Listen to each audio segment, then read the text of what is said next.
Vamos a uma conta de aritmética simples. Preços altos na habitação mais salários baixos, mais empregos precários, é igual à realidade da maioria dos jovens portugueses. Uma equação que parece difícil de resolver para um jovem que queira ter casa, sobretudo nas grandes cidades, e nos últimos anos a escalada dos preços de venda e o aumento significativo das rendas têm criado barreiras difíceis de ultrapassar.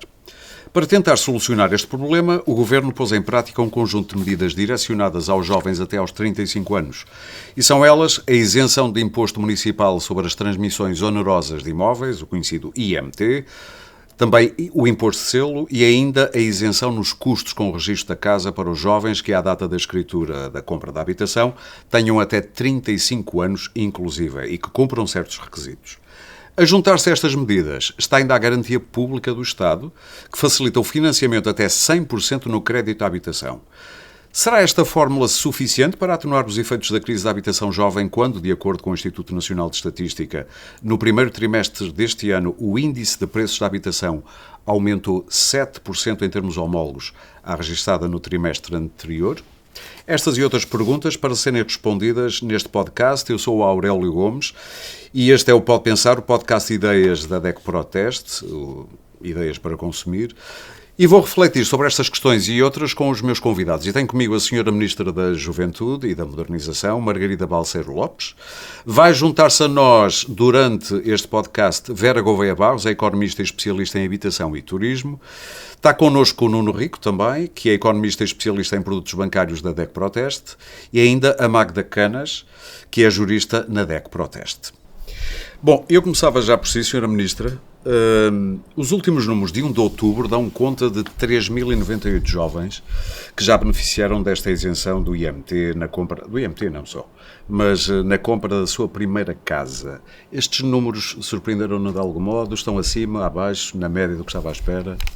Bem, antes de mais agradeço o convite. Os dados a 17 de outubro já são 6.583 jovens. Dobraram. Eu lembro que estamos a gravar a 22. Que beneficiaram da isenção de IMT e imposto de selo e aquilo que nós queremos é que chegue ao maior número de jovens possível. Nós também procuramos ser sempre muito claros e honestos na comunicação. Isto não vai resolver os problemas da habitação jovem em Portugal, mas é uma ajuda que nós estamos a dar para um jovem que está em início de vida e que, se puder poupar o valor do IMT, do imposto de selo e, apesar de não se falar muitas vezes dos emolumentos, que a maior parte das pessoas não sabe o que são, mas quem tem de pagar sabe o que são. Por isso é que eu disse não só, porque exatamente, porque são os registros. Já é uma ajuda a início de vida e é essa a mensagem que nós quisemos deixar. Portanto, os números são bons, nós queremos que naturalmente chegar ao maior número de jovens possível. O que me está a dizer é que sabia o que esperar, tinha uma meta. Os números surpreenderam-nos. Pela positiva? Pela positiva. Espera que, pelo que sei, a garantia do Estado vai entrar em efetivação em absoluto a partir de dezembro. Isso. E espera nessa altura que estes números explodam para que ordem de grandeza? Não lhe vou dizer nenhum número sem ter a garantia desse número. O que eu lhe posso dizer é que a adesão que está a decorrer, a ocorrer por parte dos bancos tem sido muito positiva. Acima do que estavam à espera. Portanto, os bancos estão de facto a aderir e, portanto, maior será o número de instituições que vão disponibilizar a garantia e aquilo que nós queremos é facilitar o acesso. Sim, estamos a falar, para quem nos está a apanhar agora, da garantia para quem não tem dinheiro para dar a entrada àquilo que se diz, pequenino 10 a 15% do valor da casa. Sim. Quem não tem poupanças, quem não tem uma família que possa emprestar aquele dinheiro e, bem, é uma ajuda que o Estado pode dar. E já que a tenho aqui, então pedia-lhe para fazer um apanhado relativamente rápido das principais medidas que o Governo idealizou para ajudar jovens a terem casa. Ora bem, a primeira que já está no terreno é a isenção de IMT, imposto de selo e dos emolumentos. Em segundo lugar, em dezembro vamos ter em vigor a garantia pública, novamente, para desonerar o jovem de dar até 15% do valor da entrada que teria de dar, porque não há financiamento, como sabemos, a 100% no caso dos créditos bancários. Agora, nem toda a gente pode ou quer comprar. Portanto, é fundamental reforçar os apoios ao nível do arrendamento. E o que nós fizemos foi reforçar o orçamento do Porta 65 Jovem, que é um programa que existe. Nós tivemos, e também devemos ser claros, alguns problemas na alteração do ponto de vista tecnológico da plataforma, mas neste momento já estão sanados e, portanto, no portal da habitação já é possível submeter candidatura. O que é que nós mudamos? Reforçámos a 16 milhões de euros este ano o orçamento, mas mudámos a filosofia do programa. Como é que funcionava o programa? Um jovem candidatava-se com um contrato de arrendamento ou com uma promessa de contrato de arrendamento. E só nessa condição é que podia candidatar-se. E qual é que é o problema? Ora, o jovem está-se a candidatar a um apoio porque precisa do apoio para poder arrendar. Portanto, o que é que nós fizemos? O jovem candidata-se dizendo qual é o rendimento que tem e qual é a composição do agregado familiar. E o Estado faz o seguinte, diz-lhe se o jovem tem direito ao apoio ou não tem direito ao apoio. Se tiver direito ao apoio, o Estado vai-lhe dizer qual é o valor do direito ao apoio que ele tem. Imagine, se é 200 euros, se é 300 euros, se é 400 euros. E aí sim, o jovem tem 2 meses para encontrar uma casa de acordo com o rendimento que tem e com o apoio que ele já sabe que vai receber. Isto é uma alteração de paradigma. Depois alterámos também algumas regras, uma delas era está tabelado o valor da renda máxima, ou seja, imagine, no Conselho A o valor da renda máxima era 400 euros e o jovem encontrava uma casa por 401 euros. Isto era um fator de exclusão de acesso ao programa. Já não há este fator de exclusão. Ou seja, se não o há jovem... nenhum limite? Não há limite, há limite de rendimento. Ok? Que é uma coisa diferente. Agora, nós não podemos definir estes critérios cegos, que são formas que o legislador foi encontrando de ir afastando e excluindo candidatos. Uma outra alteração que nós introduzimos tem a ver com o seguinte: nós obrigávamos a que o jovem entregasse a modelo 3 de IRS, portanto, tinha de ter trabalhado no ano anterior, ou 6 recibos de vencimento. Qual é que era o problema? Imagina um jovem que terminou o curso em julho e começava a trabalhar em setembro, queria se candidatar ao programa Porta 65, tinha de esperar 6 meses. O que é que nós fizemos? Encurtámos para 3 meses, portanto, 3 só tem recibos? 3 recibos de vencimento. E o que é que estas medidas fazem? É procurar ajustar o programa à realidade concreta do jovem. E, portanto, esta também é uma aposta que nós estamos a fazer. Antes de passar aos nossos convidados, até para fazer uma avaliação dessas medidas, o dinheiro que o Estado pretende, ou imagina que vai gastar com as isenções, por exemplo, e o dinheiro investido no Porta 65 é muito diferente. Estamos a falar de 16 milhões e 400 milhões? Não. Ou 100 milhões? Não. No caso do orçamento para 2025, o que nós temos lá previsto na isenção é de 60 milhões de euros. 60? 60. Okay. O reforço... É que já vi números muito diferentes, na volta por engano, mas aí na imprensa. Não. O reforço que nós vamos fazer do Porta 65 é cerca de 40 milhões de euros. Portanto, se considerarmos os dois anos juntos, portanto, este, que não é este ano de 2024, é só a partir de setembro de 24 Sim. E o 25, nós fizemos o reforço de 70% do orçamento do Porta 65. É uma aposta. Magda, uma reação a estas medidas? Sim, a questão dos apoios aos jovens devem ser vistas na globalidade. Não podemos olhar para as medidas fiscais apenas como o único caminho por onde seguir. Temos que avaliar isto também em contraponto com medidas laborais, com questões relacionadas com o crédito, com o acesso ao crédito, e portanto, deve ser visto de facto como um todo. Uma visão holística, se quiser. Se quiser usar Sim. esse termo, é isso mesmo. No entanto, os números apresentados recentemente relativamente à isenção de imposto de selo e IMT, e emolumentos também, que mais não são do que os custos associados à celebração da escritura, de facto são animadores. E agora vimos a saber que são até mais animadores do que já imaginávamos ser. Estou a dizer aqui em primeira mão. Pois, eu próprio fiquei surpreendido, porque não estava à espera desses números. Sim. Precisamente. Recebeu ontem. Se a isso acrescentarmos, de facto, alguma expectativa que também existe em relação à garantia pública, que embora já esteja publicada, de facto ainda não está efetivada, sob o ponto de vista de estar em prática, mas também a adesão dos bancos, segundo sabemos, tem sido favorável, ou tem sido quase generalizada, segundo sei. De facto, esse é um ponto a favor. Mas, como disse dos bem, avisos do regulador, de Mário Sim, Centeno. E até por questões de solvabilidade, porque mais importante até do que aceder ao crédito é conseguir pagá-lo ao longo da vigência desse crédito. E, portanto, isso é uma preocupação que deve deve estar presente.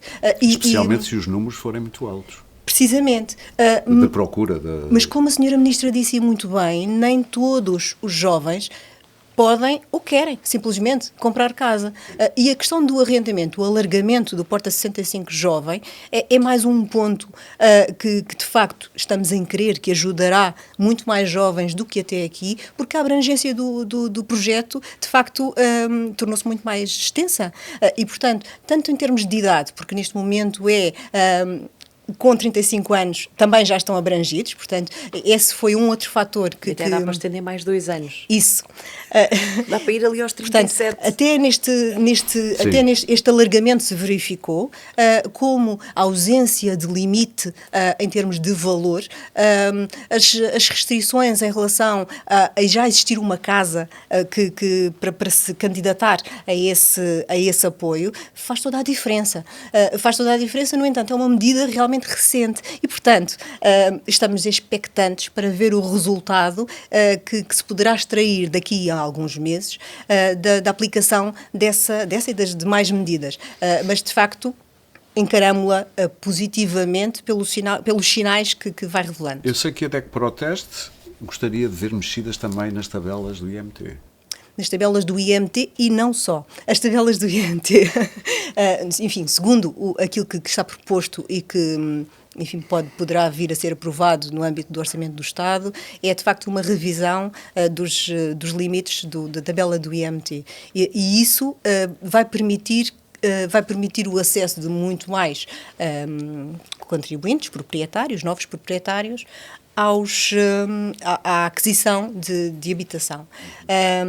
No entanto, a DEC Proteste vai um pouco mais longe, e vai um pouco mais longe, por exemplo, em medidas, e há pouco dizia isto tem que ser visto de uma forma holística extra-fiscal e holística intrafiscal. E porquê? Porque para além do IMT... Meta-holística. Mas adiante, sim. Porque para além do IMT, colocam-se também questões que são importantes durante a propriedade desse imóvel. E refiro-me, por exemplo, aos limites do IMI. Os limites do IMI que, como sabem, a isenção temporária de IMI está desde 2012 nos 125 mil euros e parece-nos que, de facto, é demasiado tempo para este congelamento do valor e então entendemos que, de facto, este montante dos 125 mil euros que foi fixado, e lembro, no âmbito dos apoios da Troika, seja revisto no imediato para os 150 mil euros. Aquilo que propomos também é que não só seja revisto no imediato, como volta a estar prevista a revisão anual desse montante, conforme tal como estava... evolução do preço tal como estava, do imobiliário. E tal como estava previsto até 2012.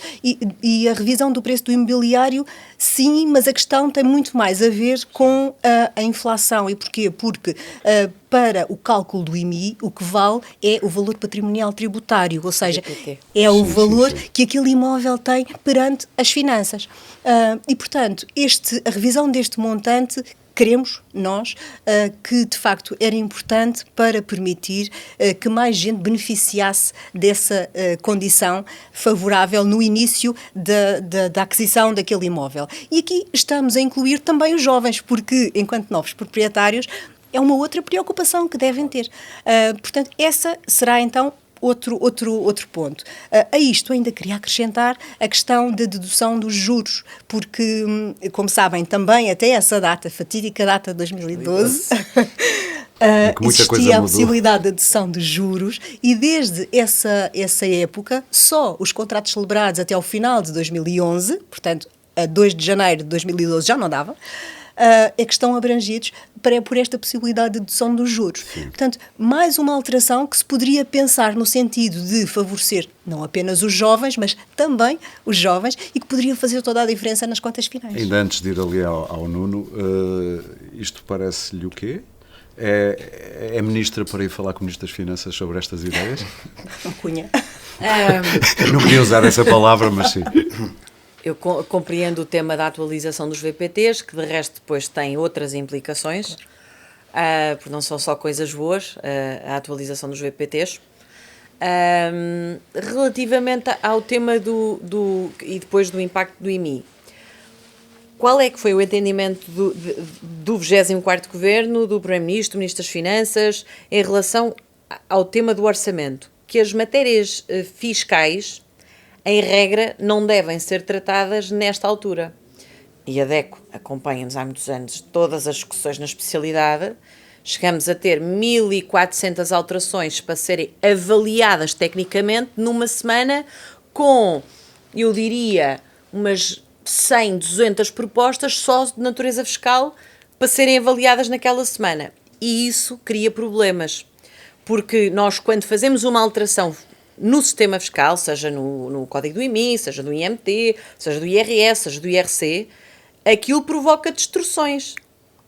E, portanto, impacta, por exemplo, no caso da dedutibilidade dos juros, que é a sugestão, impacta na progressividade que o imposto tem, pode aumentar ou pode reduzir.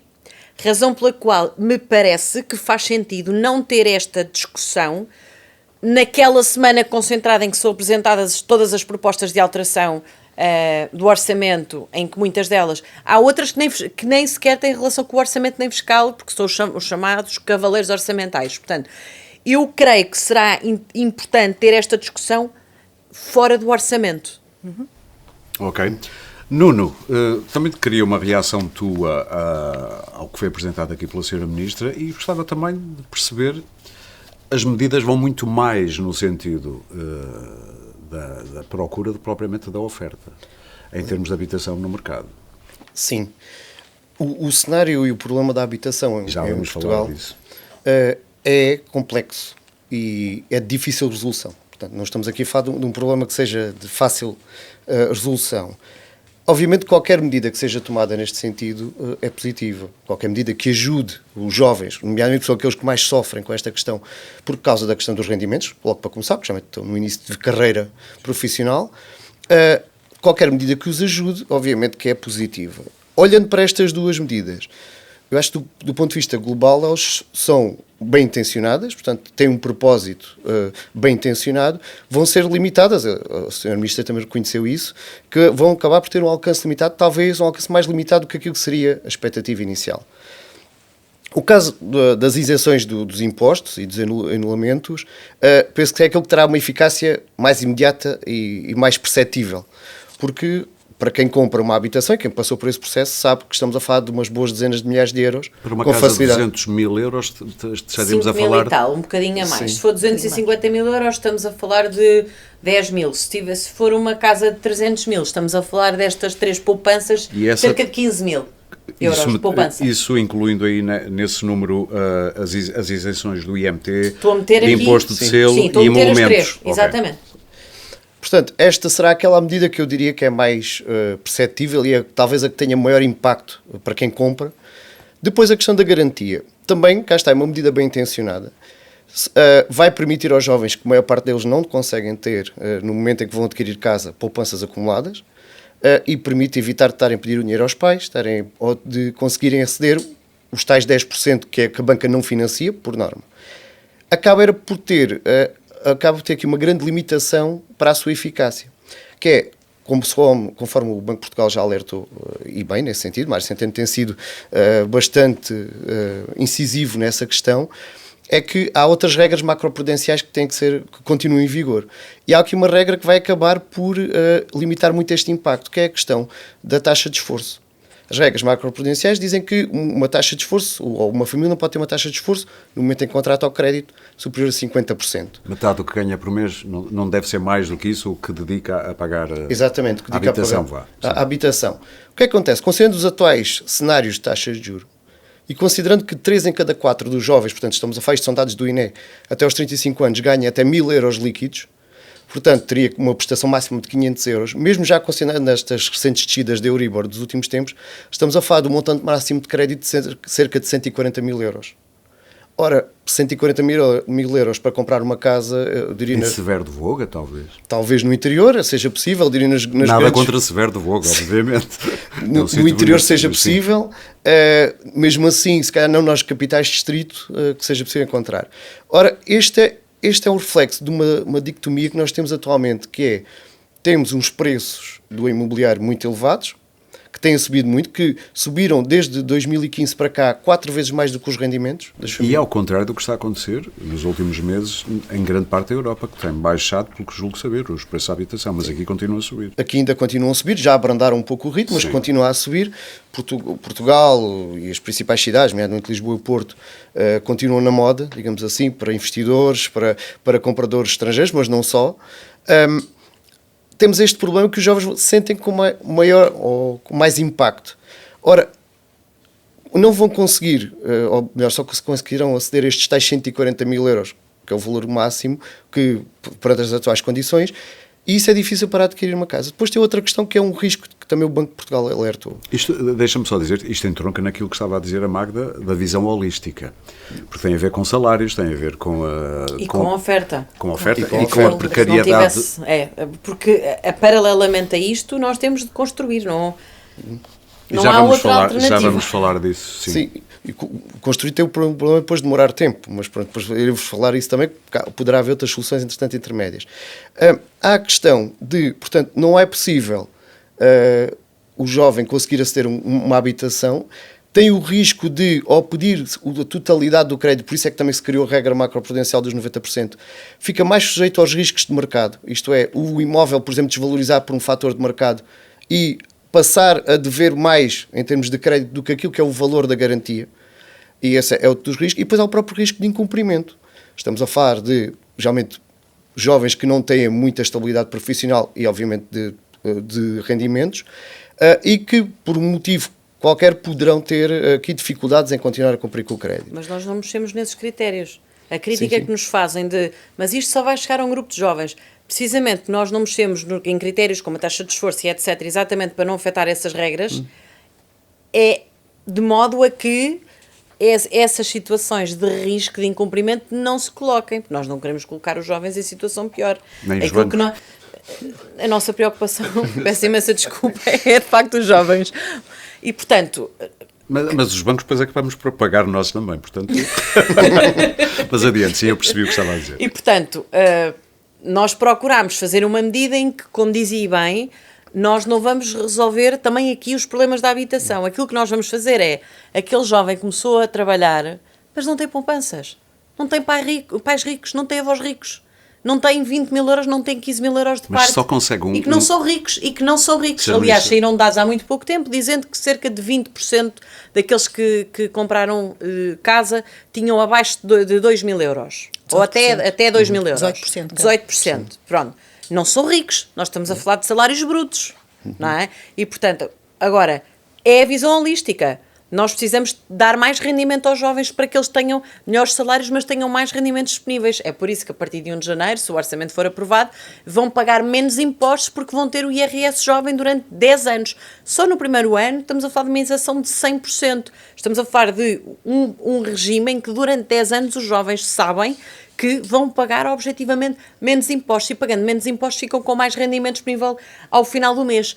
E não é expectável que um jovem hoje, que começa a trabalhar hoje, em 2024, ganhe o mesmo salário em 2034. Portanto, há de ter atualizações, subidas, aumentos, etc.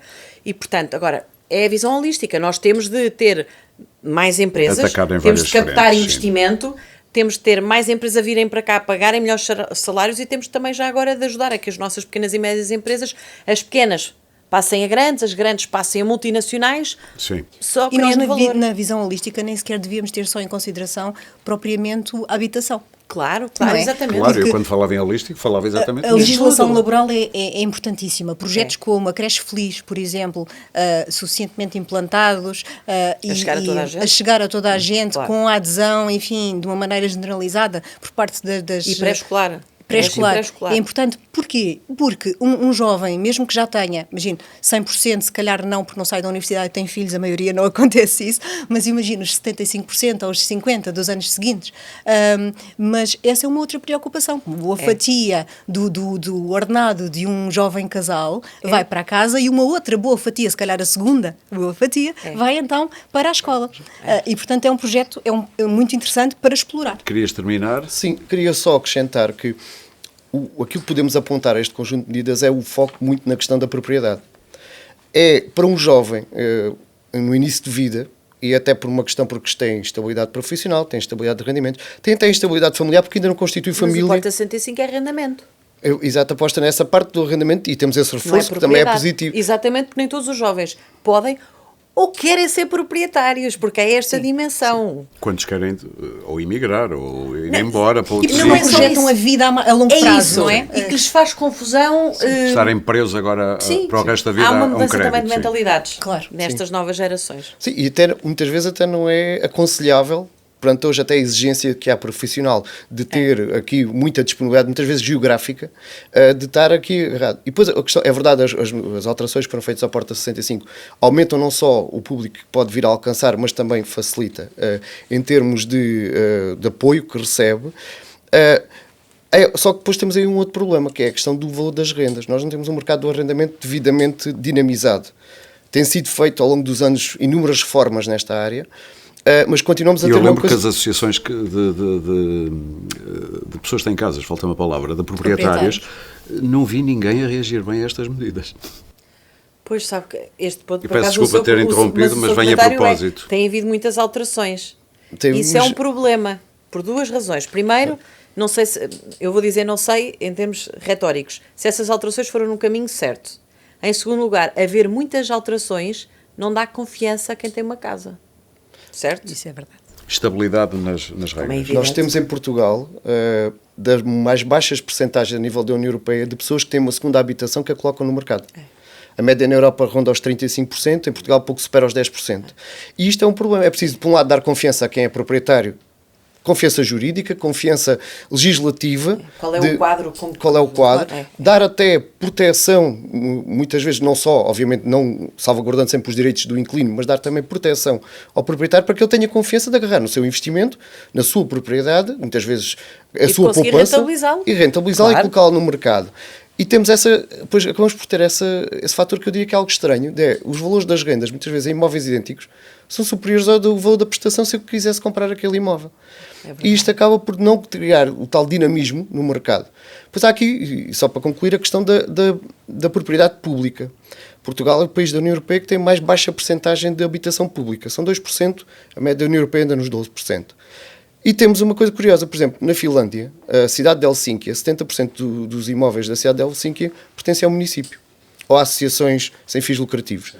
Essa também poderia ser aqui uma aposta, e talvez algo a ver ou na continuidade do desenvolvimento deste tipo de políticas, que é a questão, por exemplo, do apoio às cooperativas. Cooperativas, associações sem fins lucrativos, para que possam não só ajudar, o Estado, por exemplo, ajudando através da atribuição de financiamentos bonificados a essas cooperativas de construção, facilitando os próprios processos de criação. Nós tivemos uma área muito dinâmica das cooperativas na década de 90, recordo-me. Depois acabou por... E também a seguir ao 25 de Abril. Sim, logo após o 25 de Abril, até meados da década de 90. Depois acabou por esmorecer muito e hoje em dia são quase residuais as que ainda existem. Para criar aqui não só habitação acessível, criar até envolver os próprios jovens, porque tornam-se membros da cooperativa para conseguir habitação a preços a custos controlados. E depois há algumas medidas que podem também ser vistas, e eu deixava aqui, depois podemos falar um pouco mais à frente, que a questão, por exemplo, do caso do crédito, e isso podia ser acrescentado, não tinha custos para o Estado, para os contribuintes, nomeadamente, por exemplo, criar o sistema como já houve até há 15 anos atrás, dos créditos com prazo médio variável. Isto quer dizer o quê? Na prática, um jovem, hoje em dia, os contratos de taxa variável em Portugal predominam por questões até de serem mais interessantes do ponto de vista de financiamento, e que os bancos apostam nessa área. Havia muitos, ali que estou a falar aqui no início da década de 2000, mais ou menos, muitos produtos nesta área em que o contrato era de taxa variável também, mas quando havia uma oscilação da taxa, quando o contrato era revisto, era o prazo que oscilava para a prestação se manter constante. Pode-se dizer, há o perigo, e nós já temos esse problema em Portugal, dos contratos durarem até muito tempo. Pode-se criar aqui uma cláusula de limite dos 75 anos e pode-se também, isto permite outra coisa, que é uma flexibilidade na gestão do próprio crédito. Porque nós temos um jovem, por exemplo, nós nos últimos 2 anos, tivemos uma subida vertiginosa dos juros. Tivemos famílias cuja prestação duplicou de um momento para o outro. E agora estão a abrandar, mas lentamente. Mas muito lentamente, 4 vezes mais lento do que aquilo que subiu. Ora, se nós tivéssemos este mecanismo de pode subir, o que acontece é que o meu prazo é que dilata e eu continuo a pagar o mesmo, para quem é mais jovem, que tem um prazo enorme para poder pagar o crédito. O problema é que eu já tenho o crédito no máximo, não é? Aí poderíamos criar uma cláusula, digamos assim, limite, criando um valor residual, aliás, na linha daquilo que foi a nossa proposta do limite à prestação. Também poderíamos aqui pensar num regime bonificado como já existiu até 2002, por exemplo, com condições semelhantes àquelas que é atribuída às pessoas com problemas com incapacidade, que atualmente a taxa de juros é fixada como 65% da taxa de referência do BCE. Obviamente isto tem um custo para o contribuinte, esta é uma medida diferente, mas por uns cálculos que eu tive a ver, se estivéssemos a falar de 250 mil contratos, estávamos a falar de um valor de cerca de aproximadamente 250 milhões de euros por ano ao Estado. Isto já falando, portanto, de um valor significativo. Considerando aquilo que tem sido o investimento, obviamente não deixa de ser um investimento, mas considerando aquilo que é o investimento que está a ser feito nestas políticas, também não estamos a falar de um valor muito desproporcionado. E aqui era criar um mecanismo, portanto, um mecanismo de crédito bonificado semelhante ao que já existe para os... Claro que pode responder aqui ao Nuno, mas eu gostava também de introduzir aqui porque é que o regulador, o governador do Banco de Portugal, hoje, no dia em que estamos a gravar, salvo na RTP, ainda vai para o ar uma entrevista, mas a RTP já está a divulgar extratos. Mário Centeno, olhando para estas medidas para a habitação jovem, quer do lado das isenções, quer das garantias do Estado para empréstimos, ele diz que é a maneira errada de abordar o problema. E foi o governador do Banco de Portugal que fez esse comentário. Mário Centeno. Não, hoje, 22 de outubro, eu suponho que a entrevista vai para o ar mais logo na RTP3. Eu não vou comentar declarações que desconheço. A verdade é que...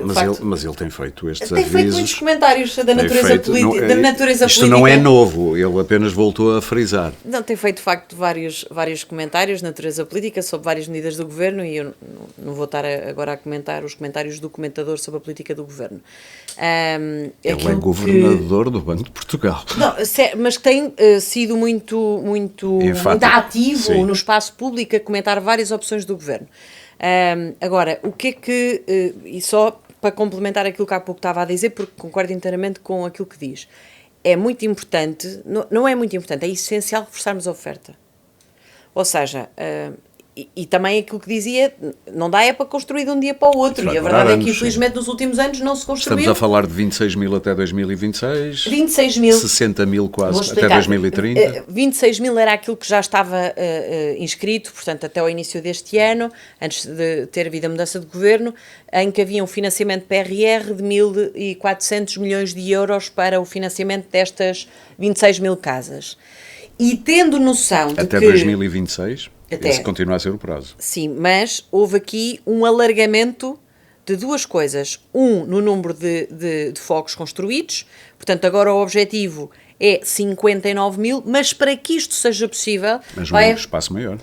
Para que isto seja possível, houve um reforço já de 400 milhões e neste período temporal haverá um esforço do Orçamento do Estado para construir este reforço do número de fogos. Estamos a falar de 2.800 milhões de euros, neste caso sim, do Orçamento do Estado, porque esta é talvez das maiores necessidades que o país tem e que impacta, voltando à visão holística com que começámos a conversa, em tudo o resto. Porque sem casas nós não conseguimos que os jovens se emancipem, as famílias de classe média muitas vezes terminando os contratos de arrendamento não têm alternativa. E a isto temos de juntar a circunstância de termos ainda milhares de pessoas a viver em condições indignas em Portugal. Aí estamos a falar de milhares, não estamos a falar de centenas e, portanto... Mas no que toca à construção, abre-se aí todo um campo novo também de discussão, que é que tipo de construção? Fala-se de low cost já na construção, onde construir... Há quem diga até que há por fazer um estudo aprofundado do estado das necessidades da construção em Portugal. Isso também já está pensado pelo Governo? Não, a prioridade deste... É construir, governo, ponto. Não, é construir porque não há ninguém em Portugal e todos os estudos demonstram isso. Aliás, ainda há pouco diziam que em Portugal o aceleramento do preço das casas...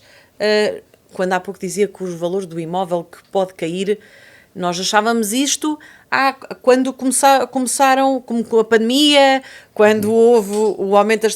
Não aconteceu, e não aconteceu por razão óbvia, porque nós temos muita procura e temos pouca oferta, não se investiu na oferta, portanto, nós precisamos de construir mais, até porque Portugal, e não é só Lisboa nem Porto, é hoje em dia um destino apetecível por outras nacionalidades. E isso não há Mas eu problema ouço- nenhum. Temos é ter mais casas. Isso é naturalmente. transversal a vários governos, portanto, isto não é uma crítica específica, Sim, não é uma sim. pergunta crime, mas eu ouço isso que é preciso construir há muitos anos, por governos diferentes. Por isso é que eu não lhe vou que dizer é que agora tem- vamos fazer um estudo para concluirmos que precisamos de construir mais. Não é Nós o precisamos- estudo para isso, é mais para que tipo de habitação, onde, era Não, mais nós isso. temos que ter várias respostas. Nós vamos nós vamos ter habitação para classe média, nós vamos ter habitação, por exemplo, para jovens casais, e vamos também ter habitação para outros grupos da sociedade que neste momento não têm respostas. Um desses grupos, e é uma matéria que naturalmente me é muito próxima, são as vítimas de violência doméstica. Uma das apostas do governo é ter mais de 2.000 casas exatamente para este efeito. Nós temos vítimas, eu ainda há muito pouco tempo tive de dizer isto numa audição, peço imensa desculpa, mas isto acontece, vítimas que saem de casas-abrigo para a casa dos agressores porque não tiveram dinheiro para se emanciparem, para se autonomizarem. E portanto, nós quando desenhamos as políticas públicas, nós temos mesmo de construir, de acelerar, de fazer, para arranjar casas para a classe média, para pessoas em situação de maior vulnerabilidade, seja do ponto de vista social, seja do ponto de vista económico, para jovens casais, e eu serei sempre muito sensível ao tema das vítimas da violência doméstica, das vítimas de tráfico de seres humanos, que nós temos 5 respostas em Portugal de acolhimento a estas vítimas, mas têm de sair destas casas para algum lado, e precisamos ter casas também para estas pessoas. Sim. Eu gostava também de saber, já agora, eu tenho aqui 2 pessoas da DEC Proteste, que queixas, que procuras, que dúvidas é que mais vos chegam das pessoas que já conhecem estas medidas? Elas já estão desde 1 de agosto. 1 de agosto. Especialmente as isenções em 1 cima de da mesa. agosto, as medidas relacionadas com a habitação, especificamente. Sim, exatamente. Porque desde há Isenção. bastante tempo de isenção. Da isenção, foi Porque isso. desde há bastante Chegaram tempo muitas perguntas, vimos, de certeza, não? Sim, chegaram, mas apesar de tudo, não tantas relacionadas com a aquisição, mas mais com o arrendamento. Portanto, o Porta 65 Jovem está a suscitar mais dúvidas e até queixas do que propriamente as questões O que é um relacionadas... indicador claro também dos interesses, pelo menos da Sim, juventude e que desta se faixa queixa. etária. Porquê? Porque de facto tivemos uma oscilação muito abrupta das taxas de juros durante algum tempo, dissuadiu muitos jovens de comprar casa, então começaram a pensar noutras soluções que não se esgotam apenas na compra de casa, e portanto é uma questão que tem surgido com frequência. Como preencher os documentos que é necessário para as candidaturas, quais os documentos necessários de reunir previamente à candidatura, demoras nas respostas, que naturalmente julgo que já foi identificado esse problema e tem vindo a ser progressivamente sanado, isto tudo E relacionado nós vamos com o agora arrendamento. incluir também um dado novo, vamos introduzir no gov.pt, que é agora o portal único dos serviços digitais do Estado, vamos incluir também as candidaturas ao Porta 65, vamos incluir lá como um novo serviço. Mas, para além desta questão do arrendamento e, naturalmente, algumas questões que têm surgido em relação à isenção do IMT e do imposto do selo e dos emolumentos, têm surgido também, naturalmente, algumas perguntas em relação à garantia pública, mas mais com equívocos até do que, neste momento, De que ainda tipo, já dúvidas. agora? E os equívocos por exemplo, hipotéticos candidatos que julgam que os bancos são obrigados a oferecer o crédito, ou seja, têm Esquecendo-se que tem autorização... que ter condições para demonstrar que tem condições Exatamente. O E, Estado vai portanto, dar os 15% de fundo perdido. que o Estado vai dar estes 15% simplesmente. Portanto, estas são as 2 principais para. dúvidas A Sra. que temos Ministra está a recebido. tomar notas. Estou, Disse a sério. porque nós Quem temos diz? procurado esclarecer algumas E dúvidas somos que nos chegam. testemunhas disso também, que de facto têm vindo a esclarecer algumas coisas, mas as principais dúvidas que têm surgido são estas. Depois, lá está, numa visão mais ampla desta questão, para não estar a repetir sempre a palavra holística. Acho que é a Ampla. palavra do programa. Eu, sem querer, Holística. cunhei a palavra do programa. Mas As questões também incontornáveis do IRS jovem, que naturalmente vêm com maior reforço ainda quando estas propostas do Orçamento do Estado começaram a surgir, enfim, sob a forma de melhoramento, aperfeiçoamento daquela funcionalidade. E também, há pouco referia-me à creche feliz, também é mais um tema motivo de queixas, principalmente até Falta de resposta. por falta de resposta, por falta de oferta também, Sim, é isso. sendo certo, apesar de tudo, que há uns meses também foi alargado e melhorado. Foi. A verdade é essa. Mas, essencialmente, por E parte agora de vamos jovens... alargar os contratos de associação também a esse tipo de resposta, nomeadamente pré-escolar, porque no tema da creche, e permitam-me só dizer isso, nós tivemos uma agravante que foi, nós criamos a creche feliz e houve muitas salas que foram reconvertidas de pré-escolar em creche, porque havia um financeiro do Estado e bem, a que isso acontecesse. E as entidades ajustam-se aos incentivos. Qual é que é o problema que isso trouxe? Se as salas de pré-escolar foram reconvertidas em creche... Começaram a faltar salas de pré-escolar. E esse é o principal problema que é detectado estranho é pelas não se ter famílias. antecipado isso. Temos que fazer um podcast sobre isso.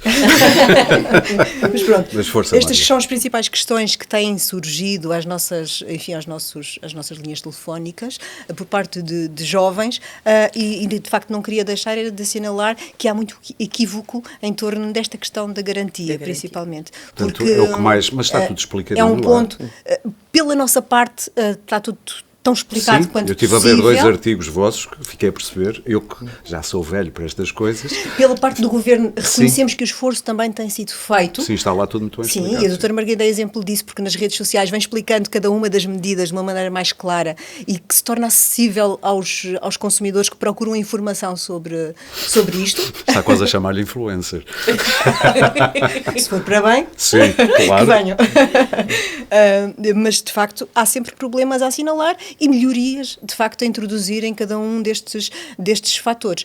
Outro aspecto que entre os jovens também urge resolver é a questão do alojamento estudantil, porque também tem a ver com a habitação. Isto porque, de facto, é injusto retirarmos a possibilidade de estudar a um jovem só porque não tem capacidade financeira. Mas o número de camas foi aumentado nas 7 Foi. centenas. Mas não é mais do suficiente. que isso. Nós trabalhamos Sim, em dois claro. temas. Nós temos o PNAES, que é financiado pelo PRR, é o Plano Nacional para o Alojamento Estudantil, só que concordo inteiramente consigo. Nós não podemos dizer a um jovem que terminou agora o secundário, precisava em setembro de ir para o ensino superior, nós não lhes podemos dizer vais agora esperar 2 anos, daqui a 2 anos o Estado vai conseguir ter mais umas camas. Isto não é justo. Não é justo que alguém deixe de aceder ao ensino superior. Porque ainda não por tem cima, sítio para dormir, literalmente. não tem sítio para dormir, ainda por cima, porque a educação é o elevador social, tem de ser. E para ter de ser, nós temos de garantir que removemos os obstáculos. O que é que nós fizemos? Mobilizámos mais 700 camas das Pousadas da Juventude e do Inatel, mas fizemos outra coisa, que foi, nós disponibilizámos uma linha de financiamento às instituições de ensino superior de 5,5 milhões de euros este ano letivo. Para quê? Para que possam contratualizar com entidades privadas, do setor social ou públicas. E isto tem resultados concretos. Nós temos já mais de 500 camas contratadas e temos cerca de 300 em fase final de contratação.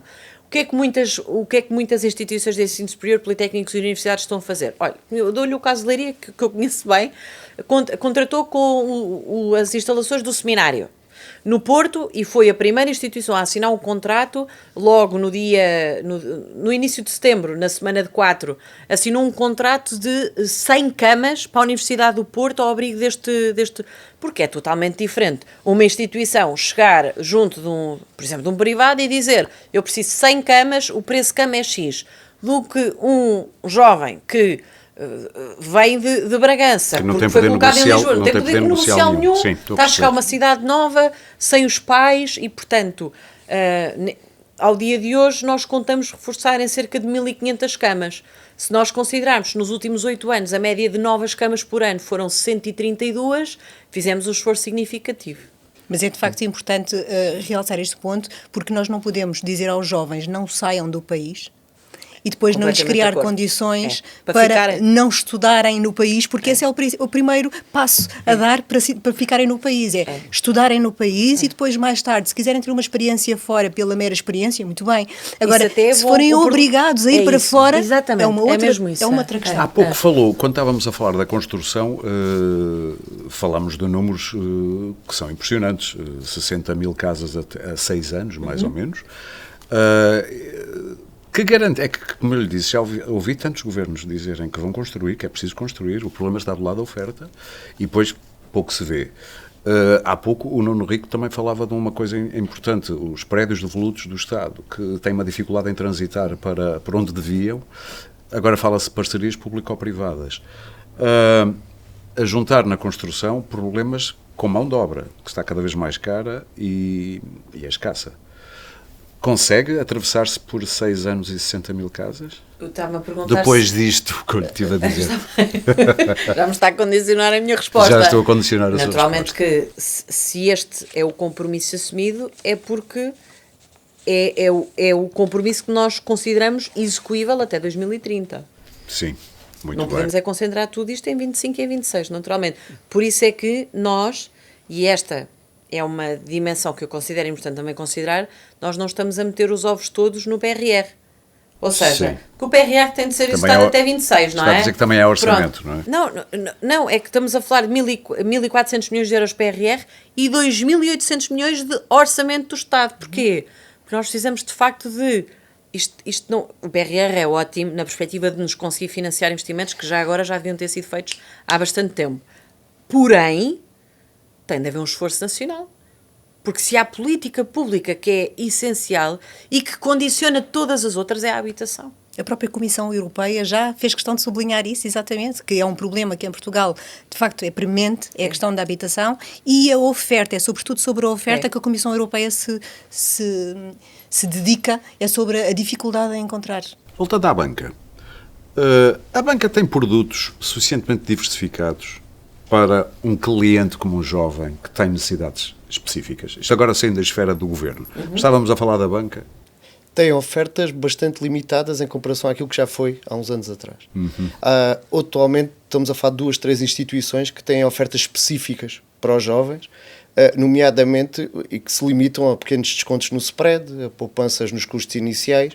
Ora, isto é claramente insuficiente para ser uma oferta atrativa para os jovens. E isto era um aspecto que, por exemplo, o governo poderia tentar incentivar junto da banca, haver aqui propostas, não só como aquela que eu referi há pouco, da questão de ter aqui os prazos médios variáveis, ou seja, um jovem poder contar com uma prestação sempre mais ou menos constante e o prazo é que variar, como também incentivá-los a ter produtos específicos. Porquê é que achas que isso não acontece? Os bancos, digamos, nos últimos anos, primeiro com as taxas de juros muito baixas, não tiveram interesse em estar a criar produtos ainda mais vantajosos para os jovens. Agora que as taxas de juros subiram, como também as suas margens também subiram, também e os seus lucros também acabaram por não ter muito interesse nisso.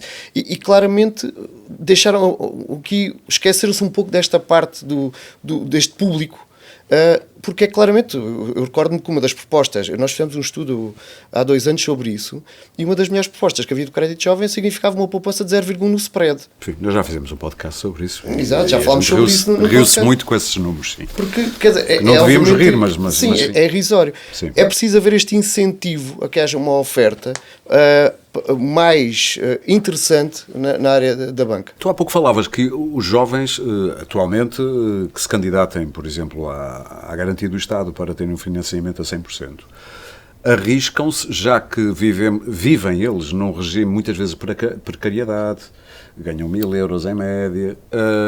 Isso aparentemente não assustou os bancos, porque estão a aderir a este programa do Governo, aparentemente com números acima do que até a própria Ministra estava à espera. Não os assustou porque a garantia do Estado dá-lhe precisamente essa segurança para ficarem salvaguardados de eventuais problemas. De 15%, mas depois há que pagar o resto do empréstimo. Todo o resto, mas um contrato de crédito à habitação é triplamente seguro para um banco. Aliás, se os bancos quisessem, vou dizer algo que pode ser um pouco polémica, mas os bancos quisessem até poderiam oferecer quase o crédito à habitação, quase a taxa de juros zero.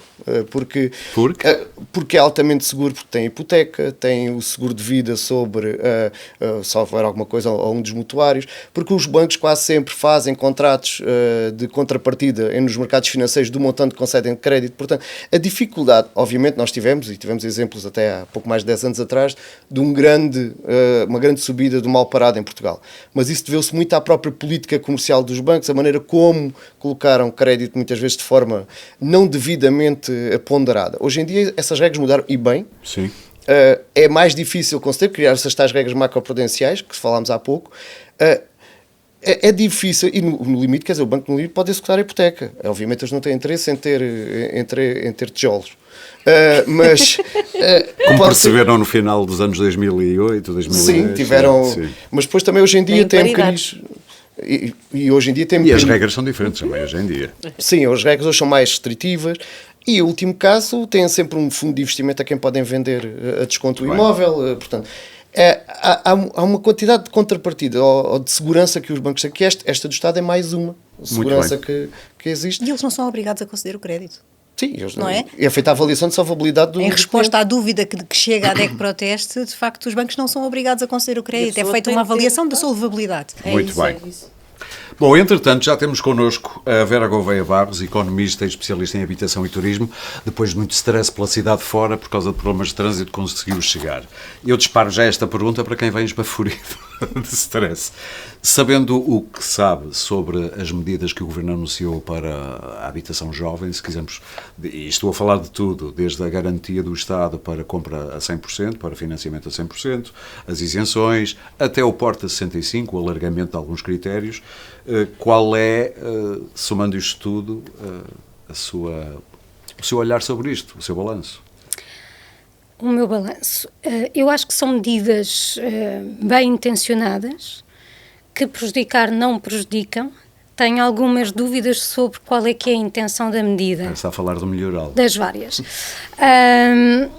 Se o objetivo é dar aos jovens alguma margem para fazerem ofertas, tanto quando querem adquirir casa como quando querem arrendar, superiores às que agora conseguem fazer, pode ter algum efeito, embora depois me faltem dados, porque parece-me que há para os jovens um problema que vem essencialmente do lado dos rendimentos, das condições que têm no mercado de trabalho.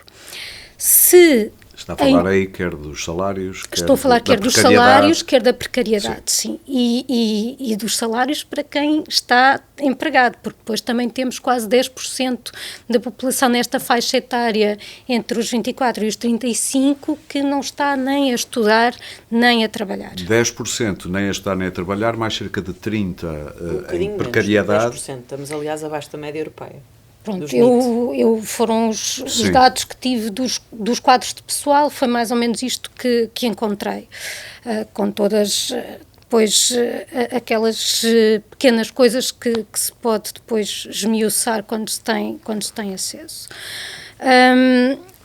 Se o objetivo é que a carga, portanto, aquilo que o jovem paga pela sua habitação, seja quando a vai adquirir, seja depois quando a vai arrendar, seja menor do que aquilo que paga hoje, ou seja, uma descida de preço, aí estou bastante mais cética e explico porquê. O diagnóstico que foi feito é de falta de procura. Isto quer dizer que o poder negocial está do lado de quem tem uma casa para vender ou para arrendar, porque o mercado da habitação é um mercado especial, não é um mercado como o da generalidade dos bens, em que, por exemplo, quando vou ao supermercado, eu tenho um preço afixado e é aquele preço que eu tenho de pagar se quiser comprar o bem, e pago eu, paga outra pessoa qualquer que lá vá. Na habitação, pelas características que o bem tem... É um leilão. É um leilão, sim. Exatamente, funciona como um leilão. E, portanto, se nós estamos numa altura em que temos muita procura para reduzida oferta, o que vai acontecer é que o poder de mercado está do lado de quem... E estas medidas incentivam, portanto, desequilibram a oferta e a procura nesse sentido. Ou seja, não é uma questão de desequilíbrio, é uma questão de o jovem acaba a pagar tanto quanto pagaria antes. No caso do subsídio do Porta 65, ele é transferido para o senhorio. No caso da isenção do IMT, o que ele poupa, porque para o jovem, se ele tem 400 mil euros... sabem destas medidas e adaptam os preços, seja para renda... Eles não precisam de saber, eles estão numa negociação e, portanto, o próprio jovem que antes podia, com o seu rendimento, oferecer uma renda de 400, se agora no âmbito do Porta 65 teve um subsídio, ele vai acrescentar esse subsídio àquilo que pode oferecer. E, portanto, já pagar 600 euros em vez dos 400. É isso que está... Se o subsídio for de 200, claro. Os dados do terceiro trimestre já demonstram isso na área do preço das casas. Atenção. Subiram 3%, portanto, o preço, já incluindo na altura da entrada das isenções. Mas qual é a relação disso com a isenção? É isso que eu ia explicar. Portanto, a subida de 3% do preço médio dos imóveis transacionados acaba por anular, por exemplo, no imóvel de 150 mil euros, anula a poupança que há nos impostos. E consegue-me dizer qual é que foi a subida no segundo trimestre deste ano? Foi 3,9%. Então, o tema é a subida não se verificou a partir do terceiro trimestre. Não, Porque eu tenho sempre continuado, alguma dificuldade em discutir coisas sem ser com dados. Porque ainda há muito pouco tempo, e a Vera deve ter visto, houve uma manchete de um jornal em setembro a dizer isenção de IMT faz subir os preços. E eu própria me assustei. Porquê? Porque havia dados novos que eu não tinha tido acesso. E fui ver a notícia. Eram dados do primeiro trimestre de 2024. Ora, antes do não governo, é sério, sob todos os pontos de vista, imputarem a responsabilidade de uma medida que entrou em vigor no dia 1 de agosto com dados do primeiro trimestre. Mas deixem-me só acrescentar uma coisa, que isto é muito importante ao nível de avaliação de impacto de medidas. Mesmo que esta subida tivesse sido já após a medida, eu não poderia, claro, só por isso... das taxas de juros. Exato, ou seja, eu quando quero ver o efeito de uma medida, eu não posso comparar a realidade pós-medida com a realidade pré-medida. A comparação que eu tenho de fazer é como é que foi a minha realidade com a medida e como é que teria sido a minha realidade sem ela. Eu costumo dar o exemplo do ginásio. Vamos imaginar, eu começo a ir ao ginásio frequentemente e ao mesmo tempo começo a comer uma tablete de chocolate todas as semanas. E ao fim de 2 meses chego à conclusão que perdi 1,5 kg. Conclusão, comer chocolate faz emagrecer. Não. Chama-se isso uma correlação, mas não necessariamente uma causa e efeito. Sim, chama-se isto exercício contrafactual. Chama-se isto exercício contrafactual. Sim. Mas sim. E que é fundamental em qualquer avaliação que se faça de qualquer medida. É como os estudos científicos do medicamento. Exatamente. Não é? Exatamente. Compara-se com o placebo, não se compara com antes e depois. Exatamente. Sim. Eu não vejo se aquelas pessoas estão a melhorar no seu nível de saúde, no parâmetro que eu queria melhorar, eu estou a comparar com o que está a acontecer num grupo ao lado que é de controle. E, em termos de realidade, de política pública, isto é um bocadinho mais difícil de fazer, não é impossível, mas nós temos quase experiências. Por exemplo, aqui em Lisboa foi feita uma experiência relativamente ao alojamento local, na medida em que as restrições ao alojamento local foram implementadas em 2 momentos diferentes no tempo. E, portanto, eu pude olhar para as freguesias que só tiveram essa restrição algum tempo depois e usá-las como grupo de controle. É um trabalho feito, não fui eu quem fez, okay. Foram os meus colegas Susana Peralta, João Pereira dos Santos e Duarte Gonçalves, e o que eles concluíram foi que os preços continuaram a subir. Algumas pessoas interpretaram que eles escreveram como uma descida de 9%. Isso não aconteceu. Subiram. O que aconteceu foi subiram 9% abaixo do que teriam subido sem a medida. Portanto, há algum efeito. Abrandou no fundo a subida. Exatamente. Sim. Pronto. Sobe, mas não subiu tanto. Perante essa avaliação que fez das medidas apresentadas para a habitação jovem, o que é que gostaria de ter visto mais que não vê nestas medidas?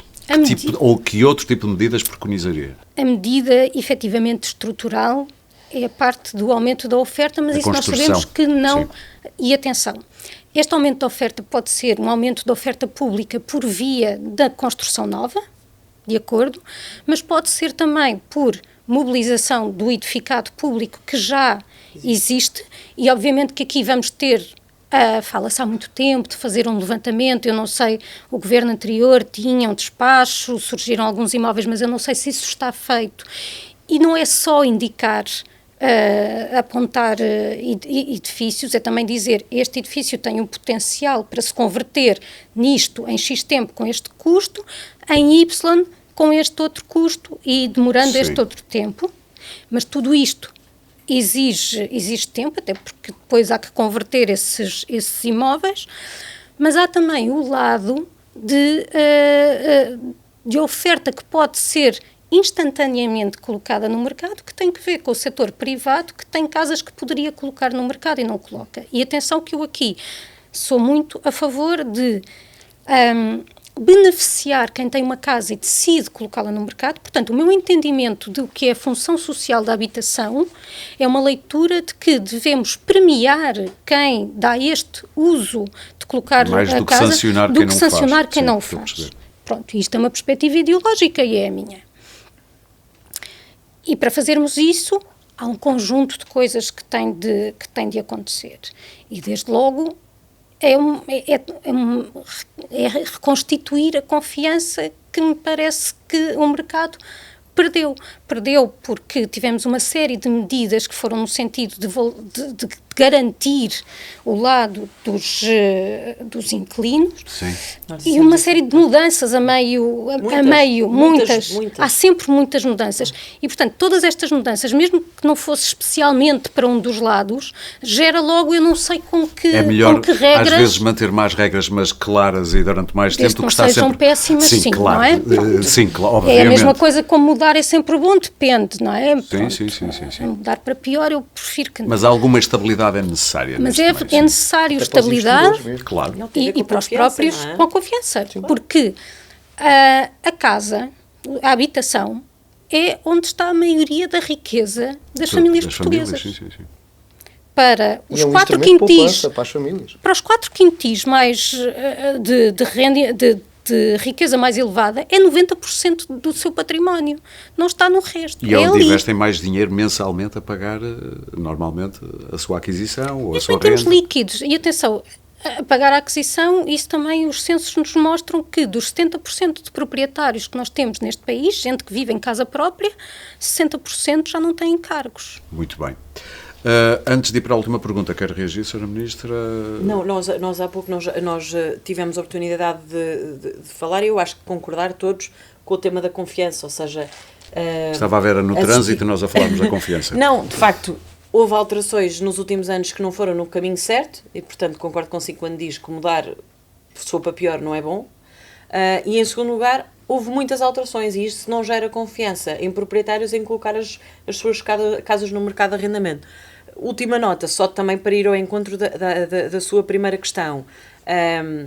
O objetivo destas medidas, e nós procuramos reforçar isto muitas vezes, não é resolver o problema da habitação jovem em Portugal, é resolver um problema de falta de liquidez.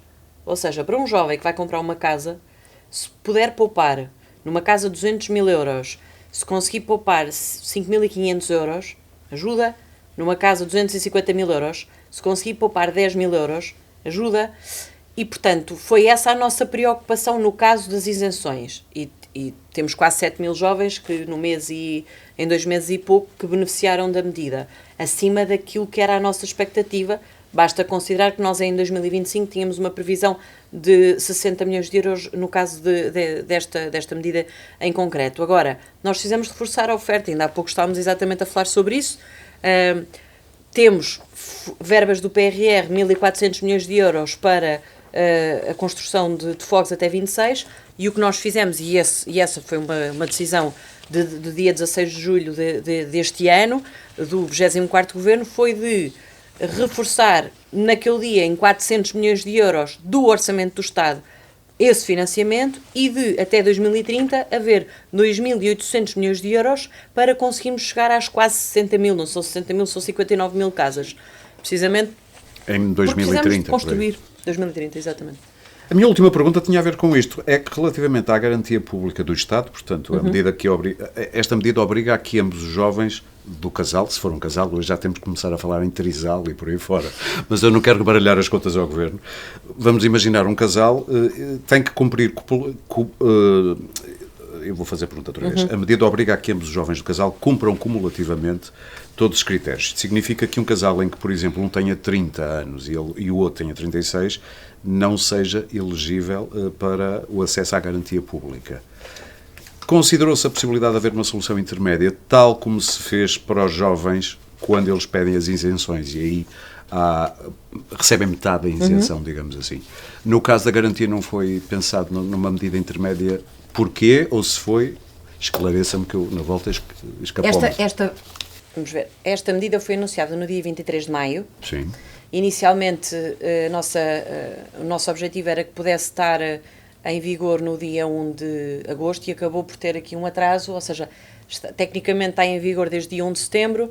A portaria foi publicada ainda durante o mês de setembro, para darmos 30 dias aos bancos para aderirem à garantia e para que estar depois, tudo até antes do fim do ano. E para que os bancos tenham depois até 60 dias para ter os sistemas, para conseguir operacionalizá-la. Daí o tal mês de dezembro em que isto vai estar absolutamente Ou seja, efetivo. quando nós dizemos dezembro, ou seja, os jovens vão poder beneficiar da garantia a partir do mês de dezembro.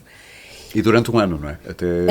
Até 31 de dezembro de 26. Sim. Agora, na realidade não é um ano, é mais... Dois, que estupidez. Agora temos de estar a baralhar. Não, só problema meu. Não. Contas, sim. E 2 anos. Sim. Nós, naturalmente, fomos interpelados várias vezes sobre o atraso da medida, porque ainda houve, de facto, aqui, em vez de estar em agosto, em agosto, sim, vai estar em dezembro, e houve a necessidade de assumir exatamente o que é que se passava. Nós estivemos em negociações, como é evidente, de natureza mais técnica, com o supervisor, não é? E com o setor, não é? No caso em concreto, através da APB. E, portanto, foi a solução possível. O que eu acho que é importante é nós temos feito isso no caso do IMT, é por isso que eu hoje aqui no podcast tenho estes dados e temos sistematicamente, tanto eu como Primeiro-Ministro, Ministro das Finanças, ido fazer um update, uma atualização dos dados da medida, porque é muito importante nós irmos monitorizando. Se eu chegasse agora ao mês de outubro e lhe dissesse, olha, foram 200 jovens que beneficiaram, apesar de termos só 2 meses e meio, se calhar já poderíamos extrapolar aqui uma conclusão de que a medida tinha sido mal desenhada.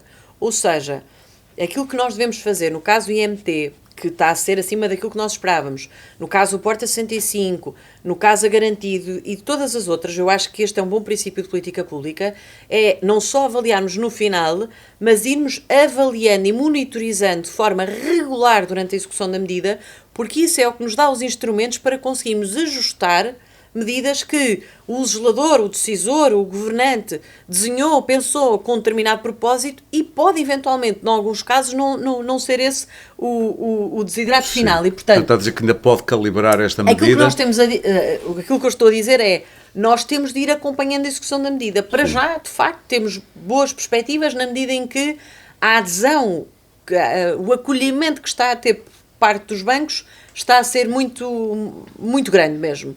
E, portanto, mas um casal que um dos membros não tenha mais de 35 anos não pode... Mas eu também lhe vou dizer, também era possível que me perguntar, mas porquê 35 e não 37? Sim, eu já sei qual é a sua resposta, tem que se fazer escolhas. É sempre, não é? Fixar limites etários teria sempre esse uma ronda mesmo muito rápida, que nós já ultrapassamos, explodimos o nosso tempo. Magda, uma última palavra que queiras dizer sobre este assunto, aos associados e às pessoas que contactam a DEC Proteste em busca de... Que continuem a fazê-lo. Há lá um simulador. Designadamente o simulador que a DEC Proteste tem um desenvolveu e que se chama querocasa.pt. Exatamente, querocasa.pt. De facto, pode ser uma grande ajuda, porque é uma plataforma onde estão reunidos os principais esclarecimentos sobre todos estes apoios de que aqui falámos.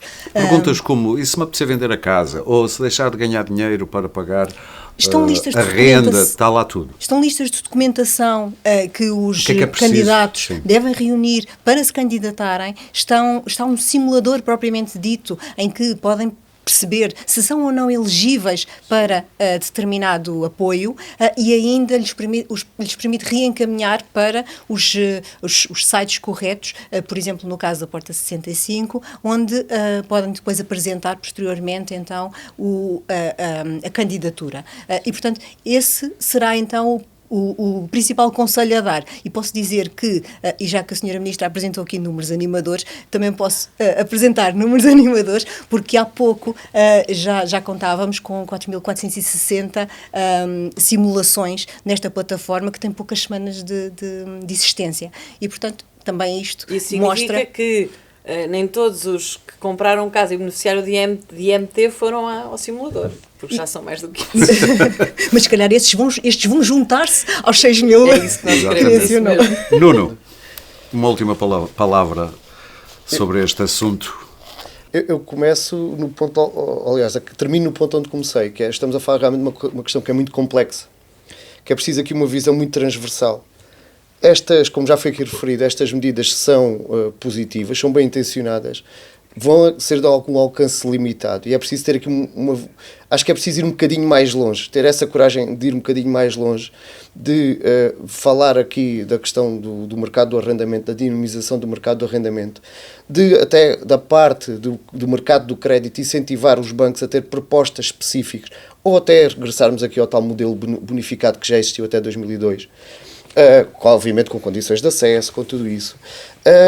porque é preciso também aqui apostar na parte de, ou o Estado, ou através das tais cooperativas, ou associações sem fins lucrativos, seguir aqui o exemplo daquilo que já se pratica no norte da Europa. Atacar em várias frentes. Não é? Atacar em várias frentes. É necessário aqui ter, porque estamos mesmo perante um problema muito complexo e que a tendência será agravar. E depois teremos aqui, mas isso será certamente para outro programa, que mais cedo ou mais tarde, isto já está a acontecer na Europa e vai ter que chegar cá a esta discussão, que é o impacto do alojamento local em termos da disponibilidade de habitação e os efeitos que isso está a criar. Obviamente tem os seus benefícios, mas obviamente tem este problema também de limitar a oferta. Vera, uns últimos pensamentos sobre isto? Alguma coisa que ainda queira dizer?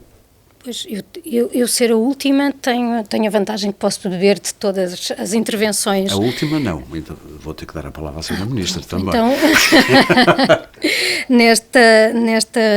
nesta ronda diria que, começando pelo aspecto da monitorização e da avaliação, acho que é fundamental, porque de facto devemos ter políticas públicas que partam de um diagnóstico informado, com dados, que estabeleçam depois objetivos também. E que em Portugal não é muito comum avaliar-se as medidas e o efeito delas. Não temos essa cultura tradição, ou tradição. Não temos essa cultura.